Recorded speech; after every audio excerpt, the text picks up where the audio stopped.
قال النبی صلی اللہ علیہ وسلم ان اسرع الدعاء اجابۃ دعوت غائب لغائب۔ حضور نبی کریم سرور دو عالم صلی اللہ علیہ وسلم نے ارشاد فرمایا،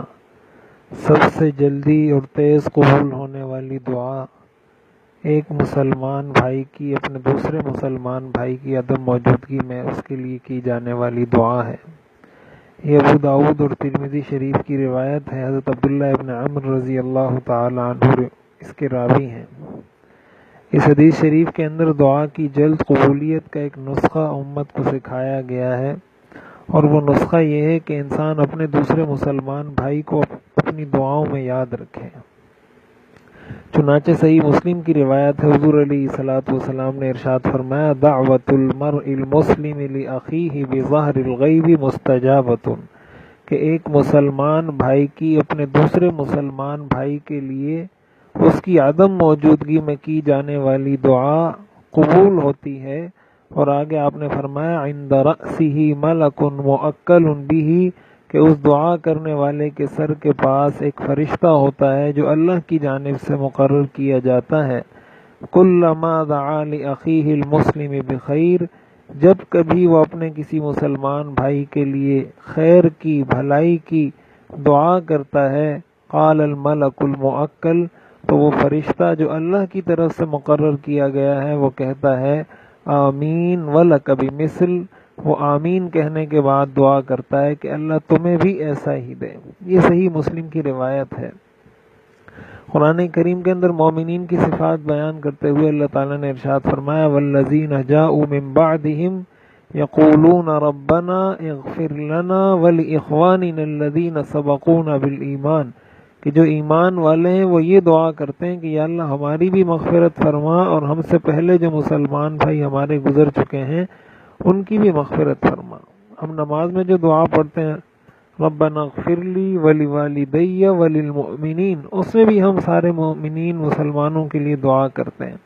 تو اس سے ہمیں اس چیز کی اہمیت کا پتہ چلتا ہے کہ شریعت کی نظر میں اس چیز کی کتنی اہمیت ہے کہ دوسرے کے لیے دعا کی جائے۔ ہمارے بہت سارے اکابر بزرگوں کے بارے میں آتا ہے کہ جب ان کی کوئی حاجت ہوا کرتی تھی، کوئی ضرورت ہوا کرتی تھی،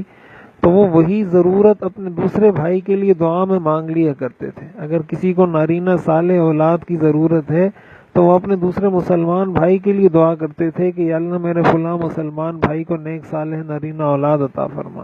اگر وہ قرضوں سے خلاصی حاصل کرنا چاہتے تھے تو وہ اپنے دوسرے مسلمان بھائی کے لیے دعا کر لیتے تھے کہ یا اللہ اس کو قرضوں سے خلاصی عطا فرما۔ تو جب انسان دوسرے اپنے مسلمان بھائی کے لیے دعا کرتا ہے تو اس کی دعا پر فرشتہ آمین کہنے کے بعد اس دعا کرنے والے کے لیے دعا کرتا ہے، تو ظاہر ہے ان کی جانب سے جو دعا کی جاتی ہے وہ مقبول ہوتی ہے، وہ معصوم ہے۔ اس لیے ہم چونکہ مادیت کے ایک دور میں رہ رہے ہیں جہاں پر ایک قسم کا بخل پایا جاتا ہے، مٹیریلسٹک کی اس دنیا کے اندر انسان ہر چیز میں بخل کرتا ہے، جس کا نتیجہ یہ ہے کہ ہم اپنے دوسرے مسلمان بھائی کو دعا میں بھی یاد نہیں رکھتے۔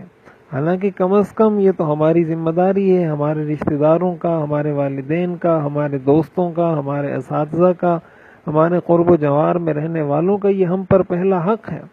ہمیں اپنے دوست جو ہمارے جگری دوست ہوتے ہیں، جو ہمارے قریبی دوست ہوتے ہیں، ہم تو ان کو بھی دعاؤں میں یاد نہیں کرتے۔ حالانکہ اس حدیث شریف سے ہمیں یہ تعلیم ملتی ہے کہ ہم ان کو دعاؤں میں یاد رکھیں، اور ساتھ ہی ساتھ ہمیں اس بات کا بھی درس ملتا ہے کہ ایک انسان جب اپنے مسلمان بھائی کو دعا میں یاد رکھے گا تو ظاہر ہے اس کے دل میں اپنے اس مسلمان بھائی کے لیے کوئی بغض نہیں ہوگا۔ اس سے یہ بات معلوم ہوتی ہے کہ اسلام میں اس چیز کی کتنی اہمیت ہے کہ سارے مسلمان آپس میں محبت سے، الفت سے، اتفاق اور اتحاد کے ساتھ، اتنا اتحاد و اتفاق، اتنی الفت و محبت کے ساتھ رہیں کہ ایک دوسرے کے لیے وہ دل سے دعائیں کرنے والے ہوں۔